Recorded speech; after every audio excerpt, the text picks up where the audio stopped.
what we're going to talk about today, and the title of the presentation is Primarily Grounded. It's some reflections that I've had in discussion with Yvonne about the capacity of trust.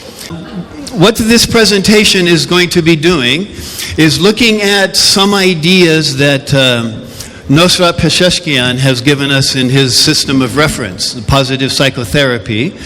And I want to focus on particular elements because what Peseschkian does, he focuses on the term positive, right? And positive has a history. It comes from positum in Latin, and then it changed to mean settled by agreement, and then to mean formally laid down, and then dealing only with facts. So over time, language changes. In 1916, that became to mean what is constructive and good, and this is where positive psychology uses. But what Peseschkian did is he used that which is real and given. So, what I'm looking for is to find the ground of these ideas. So let's look at what ground means. It means reason or motive, source or origin, to lay the foundation of something, to be learned, to be taught thoroughly in something. So what we're looking for is what's the reason for these capacities? What's the foundation of these capacities? Because I want to help something become more firmly established, okay? To build on what Peseschkian has done. Now, the ground of psychodynamic psychotherapy, of course, is the unconscious. Which type of unconscious do you like? Do you like Freud's? Do you like Jung's? Do you like Adler's? Do you like positive psychotherapy? Do you like behavioral? Because you can choose. And so, in positive psychotherapy, the theory of the unconscious is very clear, but it's not one that I've seen a lot of. So, in history, René Descartes starts with the thinking. Leibniz in philosophy proposes the idea of the unconscious. Freud brings it into psychology. Jung uses it, and then many thinkers use their favorite idea of the unconscious. So for Freud, it's sexual drives. For Jung, it's something beyond the individual. Well, in positive psychotherapy, Peseschkian says that it has two different locus. It's the location of undeveloped and undifferentiated capacities and human energy, and repressed and suppressed actual capacities and energy. So these are, in Peseschkian's work, they're undeveloped, undifferentiated, and we're dealing again with energy. So you'll notice these symbols as I go through, because I'm going to be presenting this in a developmental point of view, in affective neuroscience, which is the neuroscience of emotion, and then in language. So, all of us know the capacities. We know what they refer to, correct? But what Peseschkian informs us is he uses the Freudian idea of libido as energy. And the capacities are energy potentials which strive for realization. So the energy comes from somewhere. These capacities are not seen normatively, which means they're not derived from, nor do they establish norms or standards. He says they come from the view of critical analysis, which means that we should analyze what these capacities are, not just accept them. And he says they are empirically controllable. So this is from Peseschkian's work. As such, We have the ideas, of course, of the basic primary capacities to love, which is the foundation of the secondary capacities, which is to know. This is what Peseschkian has given us here. This is what Ivan Kirillov has done in stress surfing. So you'll notice a couple of very interesting differences. One of them is this list is shorter, because attention spans have become shorter. No, not really. But what he's done, if you notice sexuality, how many of you talk to 10-year-old children about sexuality? Okay. How many of you talk to 8-year-old children about sexuality? Okay. How many of you talk to children about pleasure? Which one is broader, pleasure or sexuality?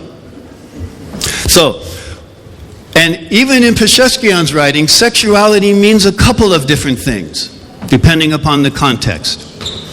As well, what Ivan has done, he's taken trust, confidence, doubt, hope, and faith, and he has trust. When I saw this at first, I was doubtful, but I explored it. From a developmental point of view, every animal, every body must have contact. If we do not have contact, we do not develop normally.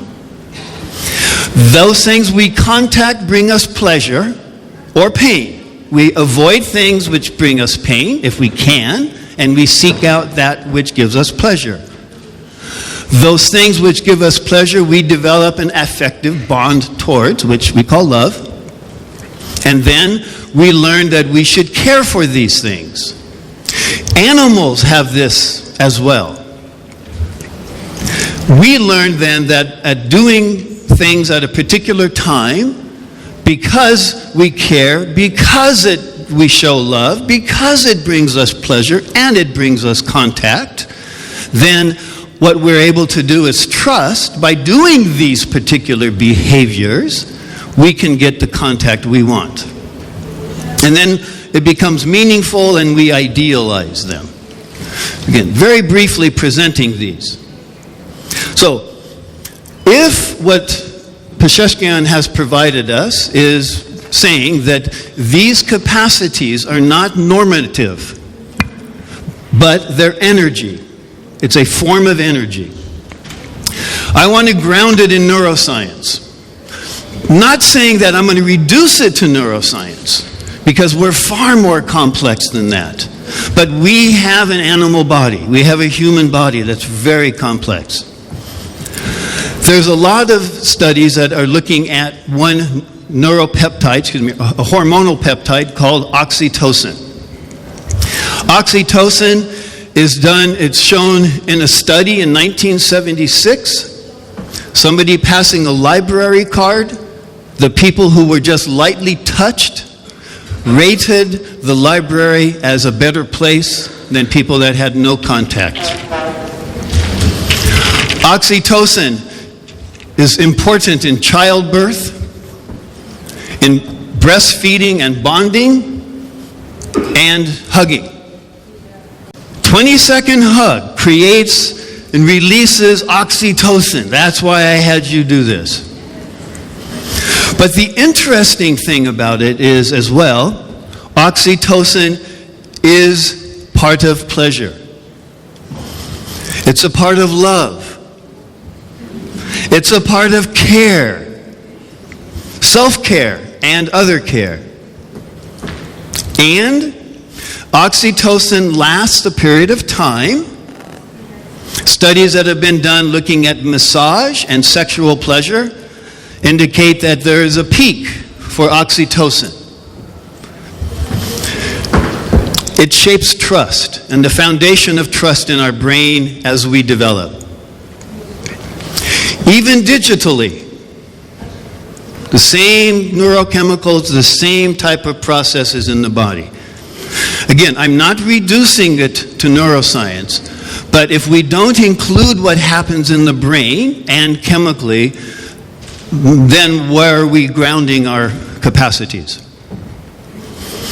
As well, There are studies that have been done that I haven't read through enough, so I haven't included, that shows people who have meaningful lives have more oxytocin.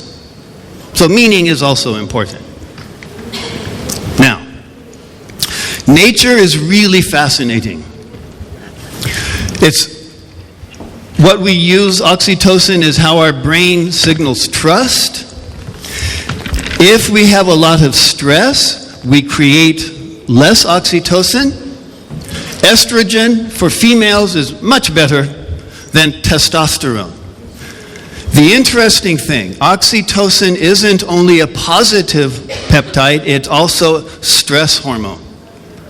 So, generally speaking, when women are under stress, they seek out companionship. Generally speaking, when men are under stress, they seek isolation. Which is why in many developed countries, older men have more problems of depression than women, have less social networks than women. We need to understand this as a man to overcome the way in which the body acts, I think. So, we've seen that taking these capacities and looking at them from neuroscience, looking at them also from the point of view of development, now I want to look at them from the point of view of language and ground these ideas in language. Because again, what Peseschkian had done, had taken the idea of positive and said positum. So what happens if we do this for trust? I like keeping things simple, and just like Occam. Occam has difficulties today choosing a razor. Because Occam's razor means let's keep things simple if we can.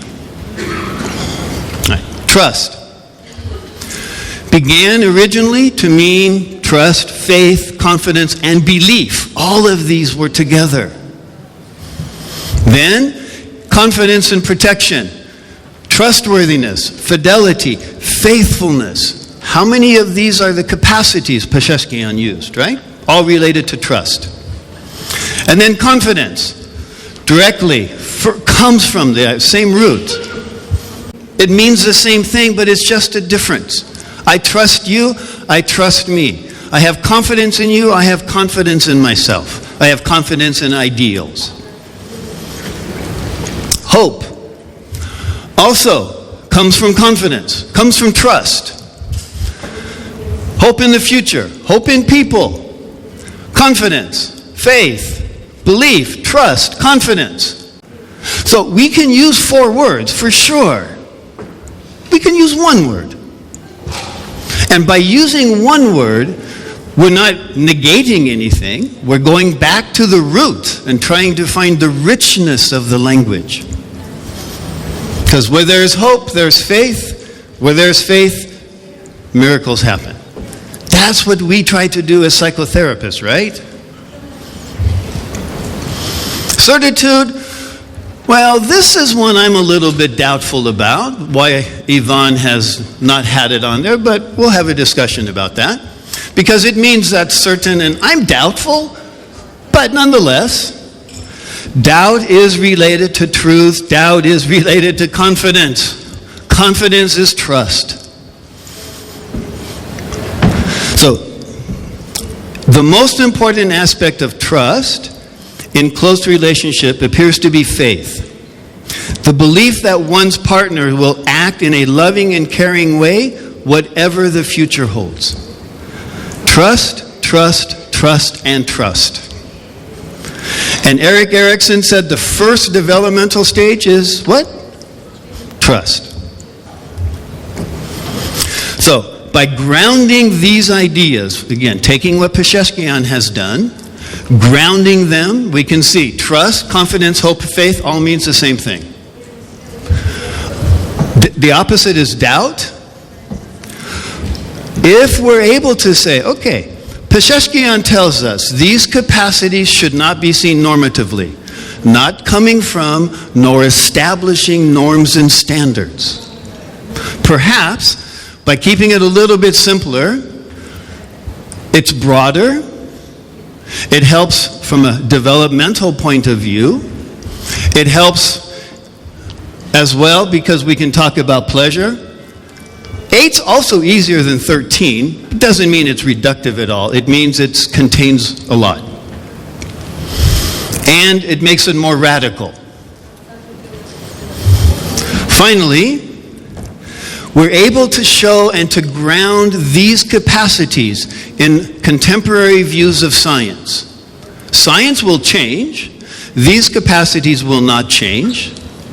But we also go to the root as positum. And, again, non-normative. It's radically empirical. There's been studies where they've given sniffs of oxytocin. That increases the people's trust and increases their confidence, their hope, their belief, their faith, and their relationships together. So, that's it. Thank you. All right, thank you very much. And I do have a question, Theo. What is primary? Oxytocin that defines trust, or the trance that emits oxytocin? I don't think that we can separate trust and oxytocin and the psychological and the physical. We're one system, right? So I think that the material science only shows us one part of it. So the psychology and belief gives us the other part. So. Right. Because it seems like alcohol in small dosage also deliver trust in the early stages. It absolutely does. You bet. That's the positive stuff about it. Yeah, but then the other problems come. Yes. All right. Theo, thank you for your lectures. Yesterday at table we discussed many things. And I told you about the genetic code and the epigenetic code. For children to develop trust, it must be early enough, between the first year to the third year of their birth. And if a child has not developed trust in these 3 years, it will be very difficult for that person to develop trust. And that is why we have to be very careful. The first stages of our life is very important for us to have this basis of trust. So my question now, how can you develop trust after the age of 3? Because we know that if children have malnutrition, it will affect their trust. If children have problem with their traumatized mothers, they have problem of trust. And if children, for example, experience violent experiences in the first 3 years, they have problem of trust. That is one part of trust. Faith is not something that you develop. It is something that comes from modeling. That's one way of looking at it, I agree. Yes. And if somebody has not this modeling, it will be difficult to develop faith. I think there's a lot of research about trauma and healing from trauma. And there is a traumatologist in the United States called, his last name is Perry. He's written a book called The Boy Who Was Raised as a Dog. And a lot of his work is how to help heal from the trauma on a neurodevelopmental point of view. So from one point, we have what's simply called neuroplasticity. It's what the brain does. But we also have self-directed neuroplasticity, which is what the mind can do. So the relationships can work to repair, to change over time. And as far as for faith, it depends upon how we define faith, right? Faith in reality, faith in myself, faith in other people. But again, I think if our particular discipline is premised on the fact that we help people change, that must, in my experience and in scientific view, must help change the brain and the body and the physiology. Not reducing it, but saying the body is one important part. When we're gone, if this body dies, we'll find out what happens. Yes, thank you. Here's another question, please. Okay. the most important part of the life is up to 5 or 6, when we learn, and we learn by intuition. So you learn a lot of things without having not a teacher in front of you. And by the end of the age of 5 or 6, you know a lot of things without knowing that you know.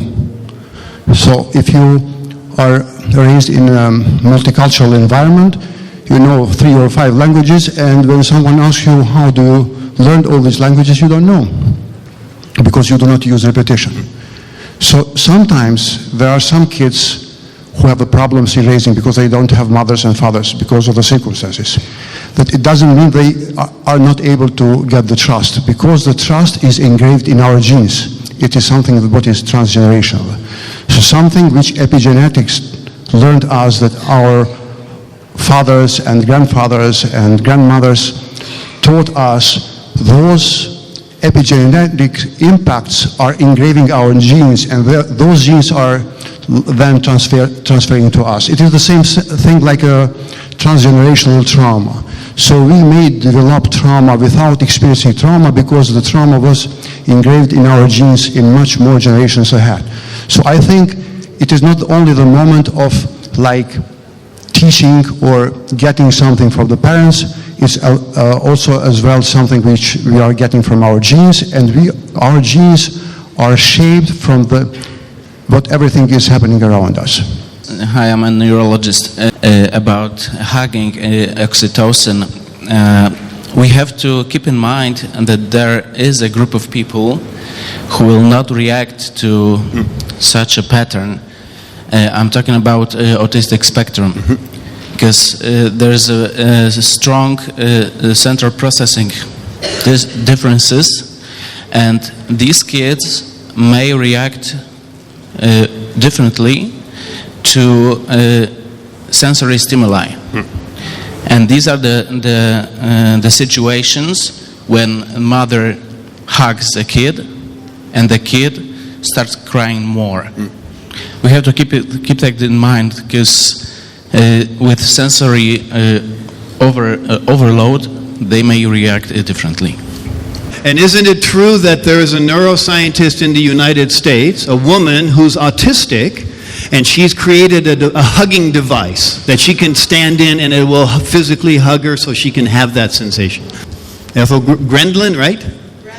Grandin. Okay, yeah. So thank you.